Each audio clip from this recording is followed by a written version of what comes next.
DNS server configure करने के लिए चलिए पहले हम लोग एक लैब सेटअप कर लेते हैं। हम 2 जहाँ पर जो है क्या करते हैं राउटर लगा लेते हैं, एक स्विच लगा लेते हैं, ठीक है? और कुछ एंड डिवाइसेस लगा लेते हैं यहाँ पर। इस तरीके से आप क्या करिए एंड डिवाइसेस लगा लीजिए। एंड डिवाइसेस लगाने के बाद में हम लोग क्या करते हैं 2 सर्वर लगा लेते हैं। यहाँ पर इस तरीके से आप 2 सर्वर लगा लीजिए। हम एंड डिवाइसेस को पहले स्विच से कनेक्ट कर देते हैं, स्विच को राउटर से कनेक्ट कर देते हैं और राउटर को दूसरे राउटर से कनेक्ट कर देते हैं और इस राउटर को इस सर्वर से कनेक्ट कर देते हैं जिसको हम यूट्यूब का बनाएंगे। तो इंटरनल सर्वर के लिए हमारे पास में कनेक्ट करने के लिए पोर्ट नहीं बचे हैं, तो राउटर का हम क्या करेंगे स्विच ऑफ करके यहाँ से हम कुछ पोर्ट्स को ऐड कर लेते हैं, फिर राउटर को ऑन करके यहाँ से हम अपने राउटर को सर्वर से डायरेक्ट आप चाहे तो स्विच लगा के भी कनेक्ट कर सकते हैं। मेंशन कर देते हैं कौन-कौन सा नेटवर्क हम लोग यूज़ करेंगे, तो यहाँ पर हम लोग 192.168.0.0/24 का नेटवर्क यूज़ करेंगे और राउटर के इस इंटरफेस पर हम 254 आईपी डालेंगे। इधर का जो हम लोग का नेटवर्क रहेगा वो 203.113.0/30 का नेटवर्क यूज़ करेंगे। इस तरफ का जो हमारा नेटवर्क रहेगा वो 110.12.22 222.0/30 का नेटवर्क यूज़ करते हैं और यहाँ पर जो हमारा सर्वर रहेगा 1.1.1.0/24 का नेटवर्क रहेगा और ये हमारा 2.4 आईपी रहेगा। इस तरफ हम 0.2 आईपी देंगे और इस तरफ हम 0.1 आईपी देंगे। इसी तरह से इधर वाला हम 0.1 देंगे और इस तरफ हम 0.2 आईपी देंगे। तो जल्दी से हम क्या करते हैं जिस तरह से मैंने यहाँ पर मेंशन किया है उसके अकॉर्डिंग हम क्या करते हैं आईपीस पीसी जो है डिवाइसेस पर कॉन्फ़िगर कर लेते हैं।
तो डीएनएस सर्वर कॉन्फ़िगर करने के लिए सबसे पहले हमारा नेटवर्क आईपी से कम्युनिकेट करना चाहिए और आईपी से कम्युनिकेट करने के लिए हम ईआईजीआरपी का यूज़ करेंगे। आप चाहें तो कोई भी राउटिंग प्रोटोकॉल का यूज़ कर सकते हैं। तो मैं जल्दी से ईआईजीआरपी कॉन्फ़िगर कर लेता हूँ।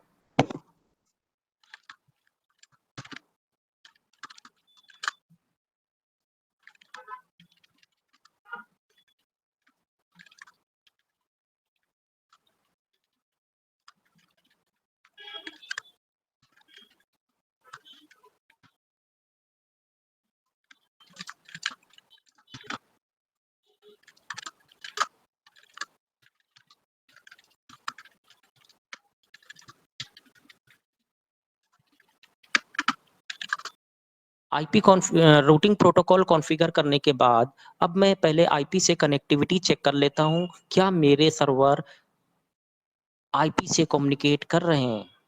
तो पीसी1 पर क्लिक करेंगे, कमांड प्रॉम्प्ट पे जाएँगे और यहाँ पर लिखेंगे पिंग 1.1.1.1।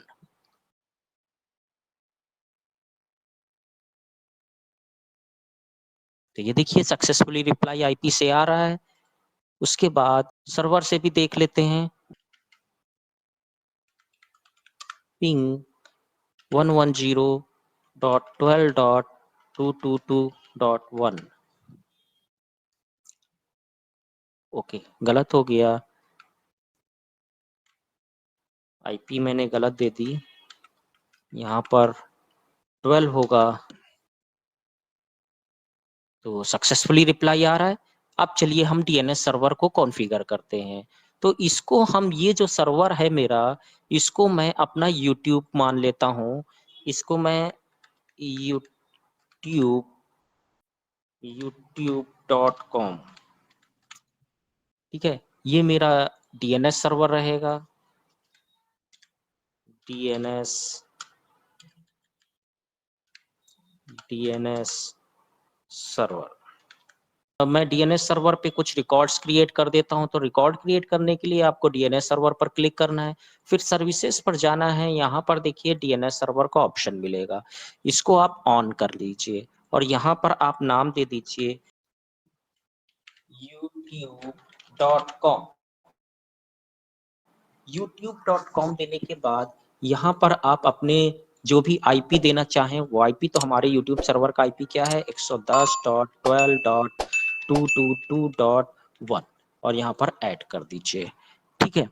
तो ये मेरे जो है youtube.com का आईपी हो गया, ठीक है। उसके बाद मैंने आपको iOS में कैसे कॉन्फ़िगर किया जाता है इसके बारे में आपको जानकारी दी थी। तो iOS में कॉन्फ़िगर करने के लिए आपको राउटर R1 पर जाना पड़ेगा और ग्लोबल मोड पर आपको रिकॉर्ड्स क्रिएट करने हैं, जैसे यहाँ पर लिखना है आपको आईपी होस्ट और फिर नेम देना है, जैसे मैंने नाम दे दिया PC1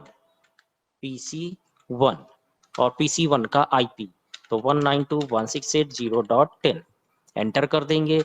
इसी तरह से PC2 का रिकॉर्ड क्रिएट कर दीजिए, PC2 और जो है PC2 का आईपी क्या है 0.20, तो ये PC2 का आईपी हो गया, ठीक है। इसी तरह से PC3 का आईपी जो है यहाँ पर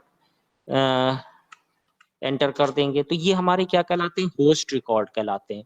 तो इस तरीके से आपको होस्ट रिकॉर्ड कॉन्फ़िगर करना है। अब राउटर 1 अपनी क्वेरी को डीएनएस सर्वर तक भेज सके उसके लिए आपको करना है नेम सर्वर, ठीक है। आईपी नेम सर्वर कमांड होता है 1.1.1.1 एंटर कर देंगे। तो राउटर अपनी क्वेरी को डीएनएस सर्वर तक फॉरवर्ड कर सके इसके लिए हम कमांड चलाएंगे IP domain lookup. IP domain lookup command होता है, ठीक है, एंटर कर देंगे। अब चलिए हम लोग चेक करते हैं क्या हमारा राउटर नेम से कम्युनिकेट कर पा रहा है। तो राउटर पर जाइए और Ctrl+Z बटन प्रेस करके आप सीधे प्रिविलेज मोड पे आ जाइए, एंटर करिए और यहाँ पर लिखिए पिंग PC1, एंटर करिए। तो देखिए नेम से रिप्लाई आ रहा है, PC2 से आप पिंग करना चाहें PC2, देखिए रिप्लाई आ रहा है, ठीक है। तो इस तरीके से नेम से, लेकिन अगर आप पीसी से चाहते हैं कम्युनिकेट करना तो पीसी से कम्युनिकेट करने के लिए पहले आपको पीसी पर डीएनएस सर्वर की इंफॉर्मेशन डालनी पड़ेगी। तो मैं यूट्यूब से सिमुलेशन के जरिए चेक करना चाहता हूं कि कैसे कम्युनिकेशन होता है रियल लाइफ में, कैसे हम नेम से कम्युनिकेट करते हैं।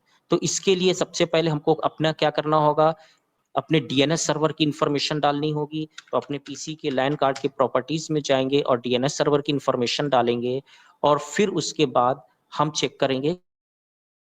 तो यहाँ पर हम लिखेंगे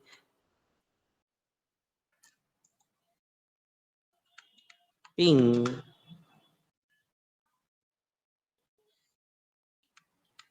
youtube.com।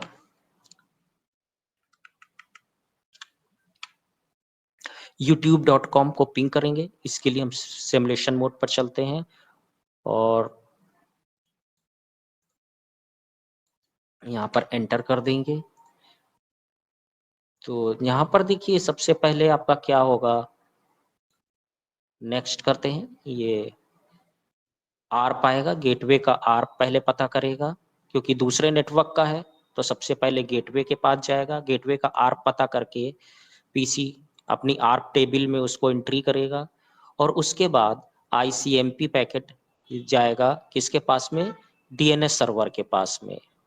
तो ये डीएनएस क्वेरी लेके जा रहा है डीएनएस सर्वर के पास में। तो ये देखिए सीधे डीएनएस, अभी यूट्यूब के पास नहीं जाएगा, ये देखिए किसके पास गया, डीएनएस सर्वर। तो पता करने गए है कि ये youtube.com जो है उसका आईपी क्या है। तो डीएनएस सर्वर अपने रिकॉर्ड डेटाबेस में चेक करेगा और डेटाबेस में देखने के बाद ये जो है क्वेरी को फॉरवर्ड करेगा PC1 को कि भैया youtube.com का ये आईपी है। तो अब PC1 को youtube.com का आईपी पता चल गया। अब ये जो है पैकेट किसको भेजेगा, youtube.com को भेजेगा। अब ये देखिए डायरेक्ट youtube.com के पास में जा रहा है, ये देखिए ठीक है। आप youtube रिप्लाई आ रहा है वापस। तो इस तरीके से कम्युनिकेशन होता है। हम लोग नेम यूज करते हैं पर सिस्टम क्या यूज करता है, आईपी यूज करता है। तो ये हमारा कम्युनिकेशन पूरा हुआ। तो आई थिंक आपको समझ में आ गया होगा किस तरीके से डीएनएस सर्वर का कम्युनिकेशन होता है। Thank you.